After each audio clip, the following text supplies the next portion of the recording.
Trust comes easy when you've never been betrayed. I thought my marriage was built on a foundation of honesty and respect, a quiet success story of hard work and simple dreams. Then I caught my wife with another man in our home, my home, and discovered that everything I believed was a carefully crafted lie. What followed wasn't just the end of a marriage. It was the systematic dismantling of the fantasy world they'd created behind my back, a cold and meticulous revenge that left nothing but ashes where their future plans once stood. This is how I destroyed the woman who destroyed me.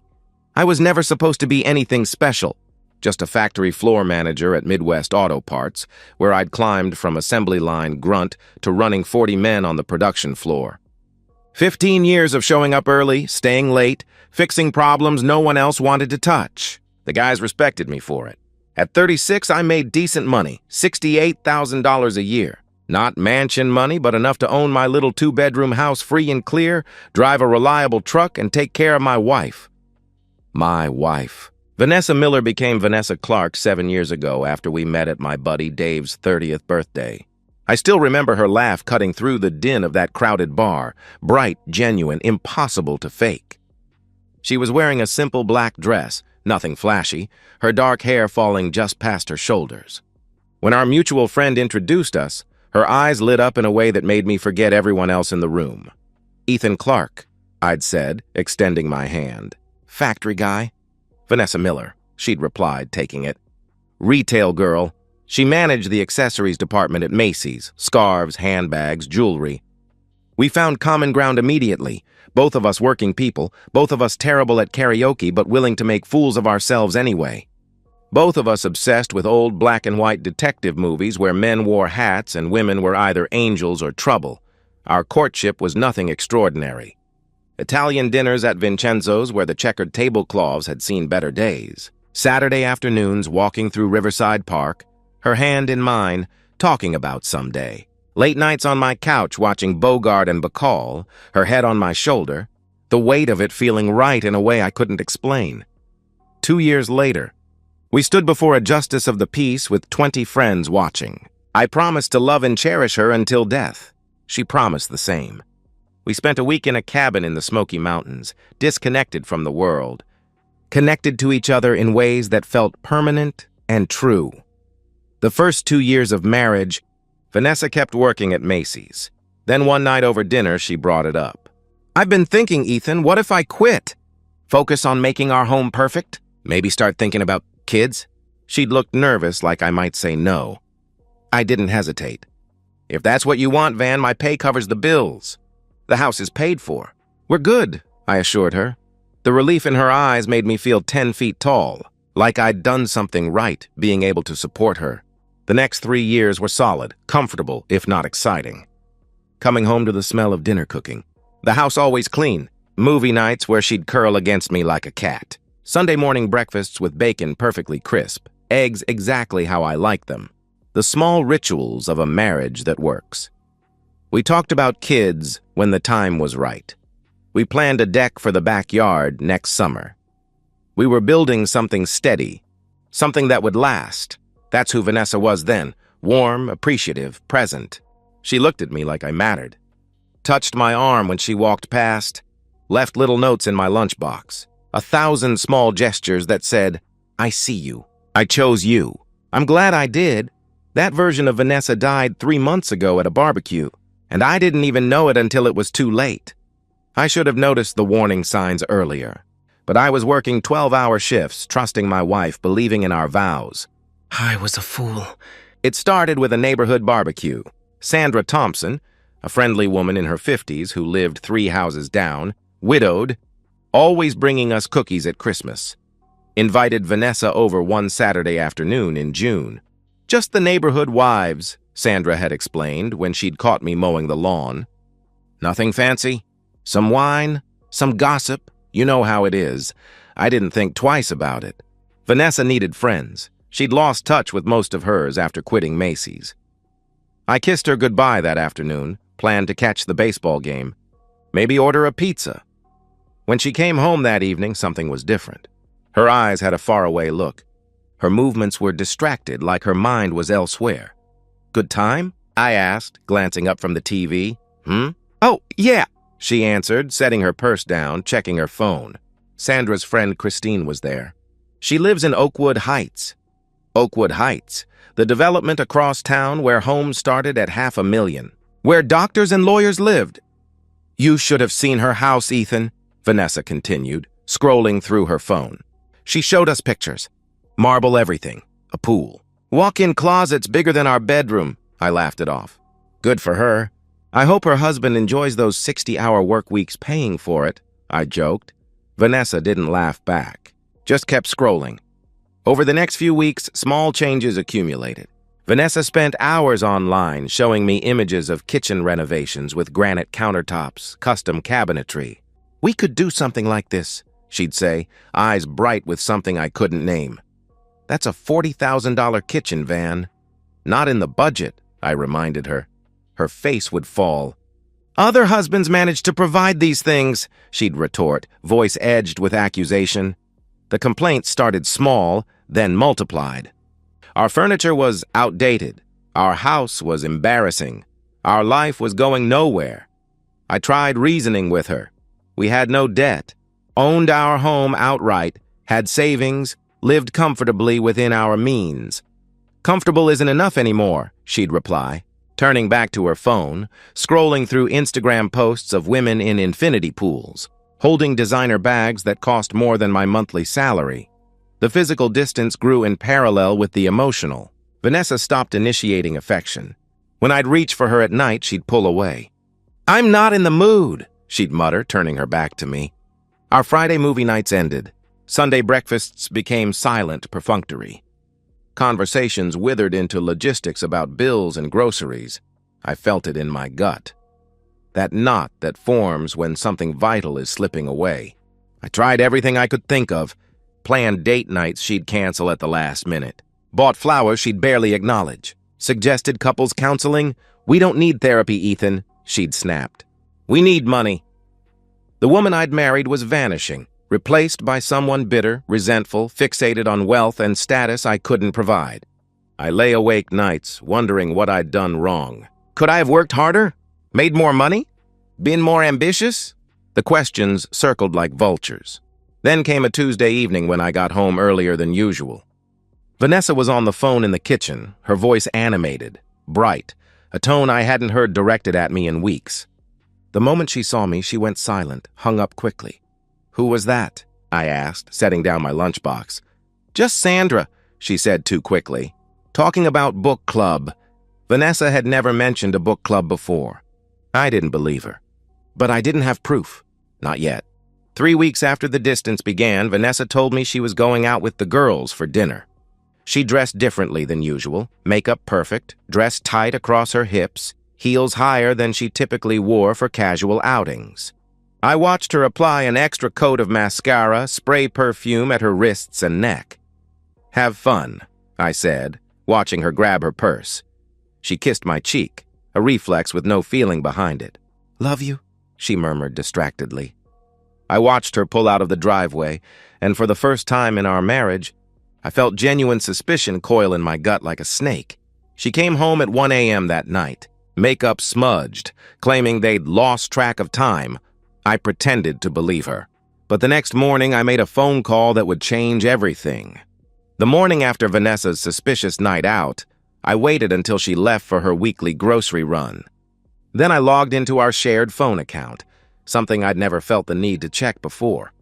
What I found made my stomach drop. Dozens of calls to a number I didn't recognize, some lasting over an hour. Texts to the same number, deleted from her phone but still showing in the carrier logs. All at times I was at work, all in the past few weeks.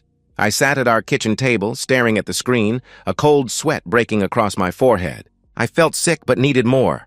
This wasn't enough. For a week I wrestled with what to do. I could confront her, but what if she denied it? What if I was wrong? What if this destroyed whatever was left of our marriage? But the alternative, living with the gnawing doubt, the growing suspicion, that wasn't sustainable either. My buddy Mike from the plant had gone through a divorce last year. His wife had cheated with their neighbor. Over beers one night, he'd mentioned hiring a PI to gather evidence. I'd thought it excessive at the time. Now it made perfect sense. Raymond Torres, Mike texted me the contact. Ex-cop, discreet, expensive but worth every penny. I met Torres at a diner 20 miles from home, somewhere Vanessa would never go. He was in his 50s, fit, with watchful eyes that missed nothing. I laid out my suspicions, the phone records, the behavior changes. You're not crazy, Torres said, sipping his coffee. Textbook signs. If there's something there, I'll find it. He quoted his rate. $2,500 up front for 2 weeks of surveillance, another $3,000 if he found evidence of infidelity. I wrote the check without blinking, draining most of my personal savings account. If there's nothing, Torres added, you'll have peace of mind. I didn't want peace of mind. I wanted to be wrong. The next 6 weeks were psychological torture. I maintained the routine. 6 a.m. shifts at the plant, managing problems, pretending everything was normal. I came home to a wife who barely acknowledged me, who was always running errands or meeting Sandra. I ate dinners alone more often than not. I slept beside a stranger. Meanwhile, I knew Torres was out there with his camera, following Vanessa, documenting her movements. Every time my phone buzzed, I expected devastating news. Every time she left the house, I wondered if this was the moment Torres would catch her. I lost 15 pounds. Couldn't sleep. My crew at the plant noticed. You okay, boss? You look like hell, my foreman asked one day. Just stress. New production quotas. I lied, brushing him off. Torres checked in weekly, methodical, emotionless, still gathering evidence. Patience, he'd say. Each call left me more anxious than the last. On a Wednesday evening in week 6, my phone rang. Torres. I've got what you need. Meet me tomorrow. Same place, he stated, his voice professional and direct. I barely made it through my shift the next day. My hands shook. My voice sounded strange in my own ears. At 5 p.m., I drove to the diner, legs leaden. Torres was already there, a manila envelope on the table. I'm sorry, man, he said as I sat down. It's not good. I opened the envelope with trembling fingers. Photos spilled out, dozens of them, each one a knife to my chest. Vanessa and a man I'd never seen, kissing in a restaurant booth, her hand on his face. Holding hands walking into a hotel lobby, his hand on her thigh in his Mercedes. Vanessa pressed against him in a hotel hallway. The two of them framed in a hotel window, his hands in her hair. Every photo had a date and timestamp. 6 weeks of documentation. 6 weeks of betrayal. His name's Derek Kane, Torres said, sliding a second envelope across the table. Real estate developer, 47, drives that Mercedes S-Class. Lives in Oakwood Heights in a 5-bedroom on Riverside Drive, divorced twice. Known for chasing younger women. Torres had been thorough. Kane's address, business holdings, financial information, known associates. Everything I could need to know about the man sleeping with my wife. Worth about $8 million, Torres continued, his voice clinical, detached. Flashy type. Throws money around to impress. Has a reputation. I stared at a photo of them entering the Riverside Hotel. Vanessa carrying the gym bag she took to her non-existent yoga classes. The same hotel where we'd spent our first anniversary, back when our vows meant something. Torres slid a third envelope toward me. Copies of phone records, hotel receipts charged to his credit card, restaurant bills. Everything you need for a divorce attorney, he explained, then wrote a name on a napkin. Sarah, tough as nails. Specializes in infidelity cases. Tell her Ray sent you. I paid Torres the remaining $3,000, thanked him mechanically, and drove home in a daze. That night, Vanessa was already asleep when I arrived. Or pretending to be. I sat in our dark kitchen, the envelopes on the table, staring at nothing. The rage hadn't hit yet. Just cold certainty. My marriage was over. The woman I loved was gone. What remained was deciding how to end it. I made 2 decisions that night. First, I'd consult Sarah immediately and prepare legal papers with the evidence.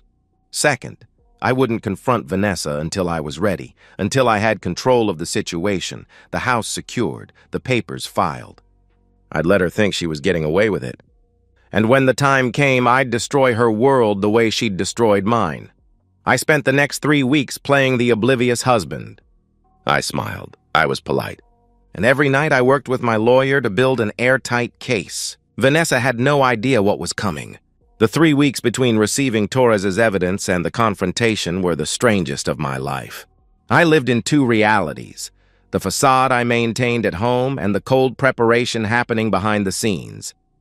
The morning after meeting Torres, I called Sarah. Her office was downtown, 40th floor, glass and chrome. She was exactly as Torres had described: petite, late 40s, with the sharpest eyes I'd ever seen. I laid out the photos, phone records, hotel receipts. She reviewed them methodically, nodding. "This is ironclad," she said, no emotion in her voice. "Under state adultery laws, we can argue for forfeiture of marital assets." She looked up. "The house is in your name from before the marriage?" I nodded. "Bought it 3 years before we met," I confirmed. "Good, she has no claim. Joint savings can be protected if we move quickly. If she contests, she'll lose badly," she assured me. Then named her retainer, $5,000. I wrote the check. Money I'd quietly moved from our joint savings into a separate account Vanessa didn't know about. "File the papers," I told her, "but hold them from being served. I want to handle this my way." Sarah nodded, understanding perfectly. "You'll hand them to her yourself when you're ready," she stated with professional certainty. That afternoon, I opened a new bank account at a different bank. I moved $15,000 from our joint savings, leaving enough that Vanessa wouldn't notice if she checked the balance casually. I changed passwords on our insurance policies, investment accounts, credit card portals. I made copies of all financial documents and stored them in my locker at work. I secured the title to our house in a safe deposit box. I updated my will to remove Vanessa as beneficiary. I transferred ownership of my truck fully into my name. Every move calculated, documented, protected.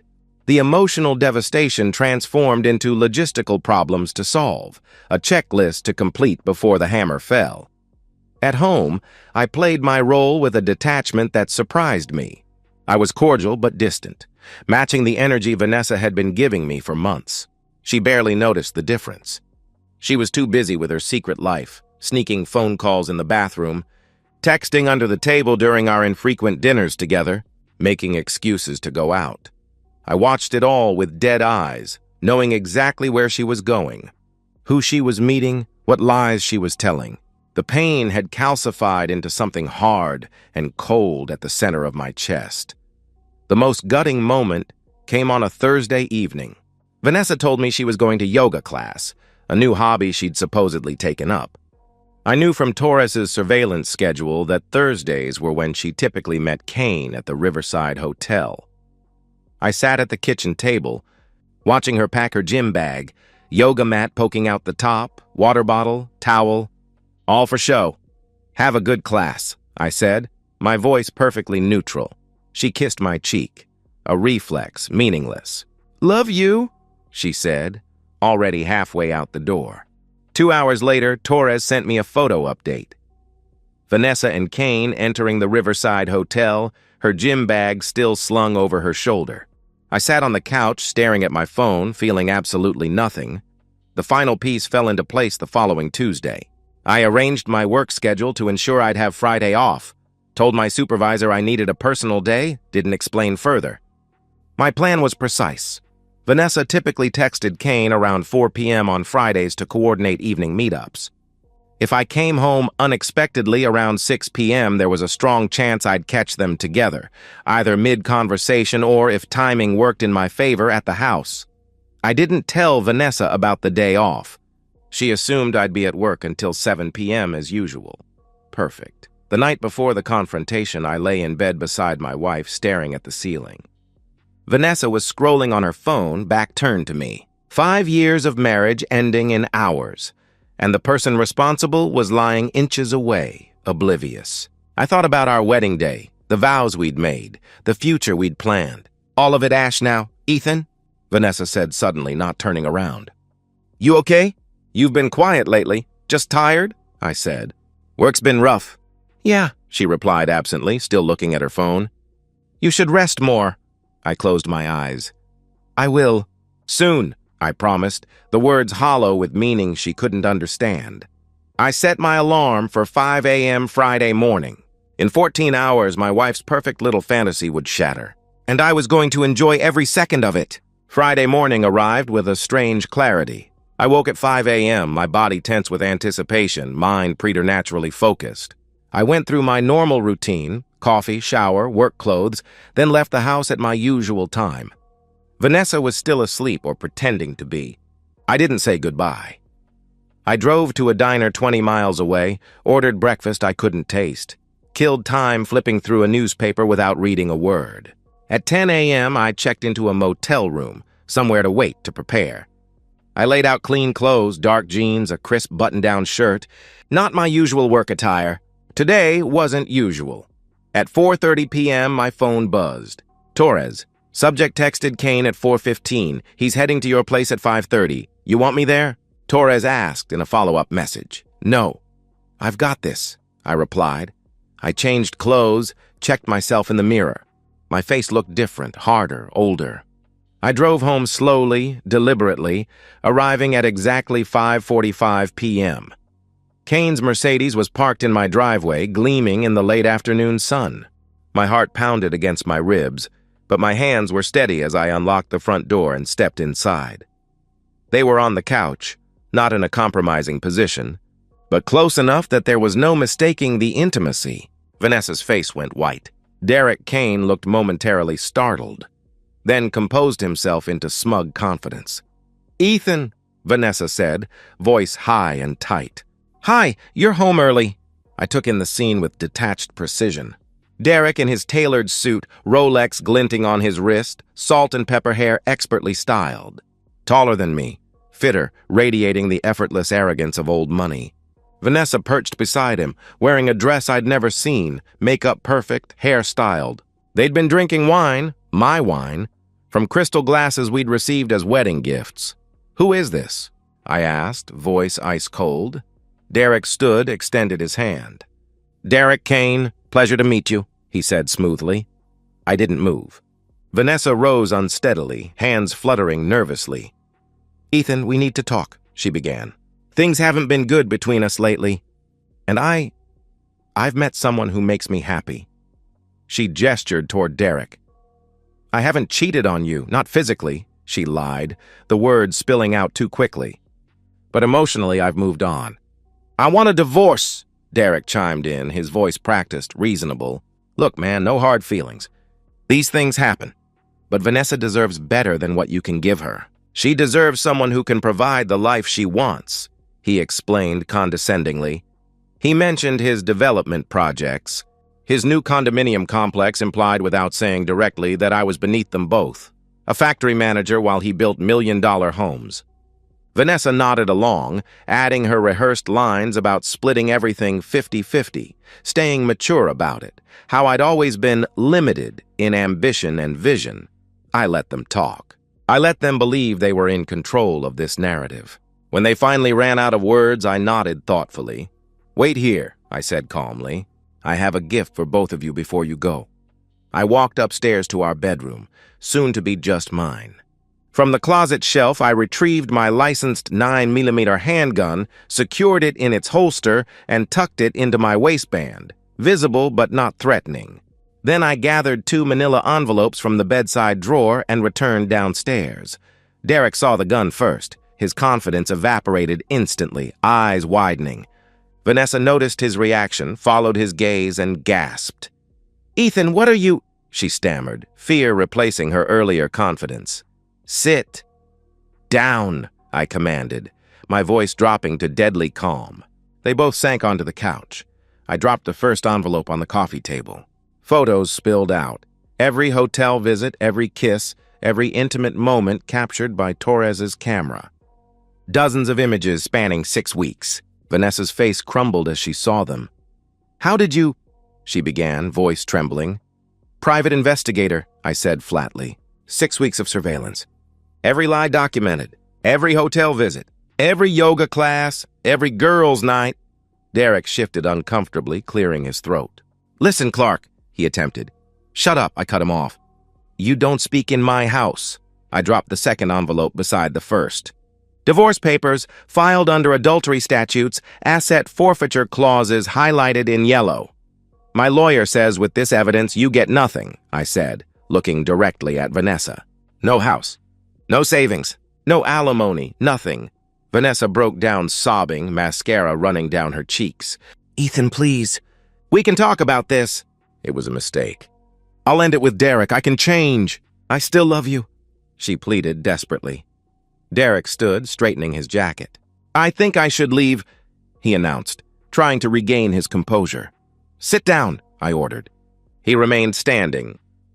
"I'm going," he said, stepping toward the door. "This is between you two." Something snapped inside me. 15 years of factory floor discipline, of controlling my temper, of being the reasonable one, it all vanished in an instant. I closed the distance between us in 2 strides, grabbed Derek by his expensive lapels, and slammed him against the wall hard enough to knock the breath from his lungs. Then I unleashed everything I'd been holding in for 6 weeks. A fist to his stomach doubled him over. A knee to his face as he bent forward sent blood spraying from his nose. I didn't lose control. Each blow was methodical, calculated, precise. Not rage, but cold justice. Derek crumpled to the floor, whimpering, blood streaming down his face and onto his silk tie. I grabbed him by the collar and dragged him toward the door. "Get out," I growled, throwing him onto the porch. "And if I ever see you near my house, near my street, near my wife again, I won't stop at bruises."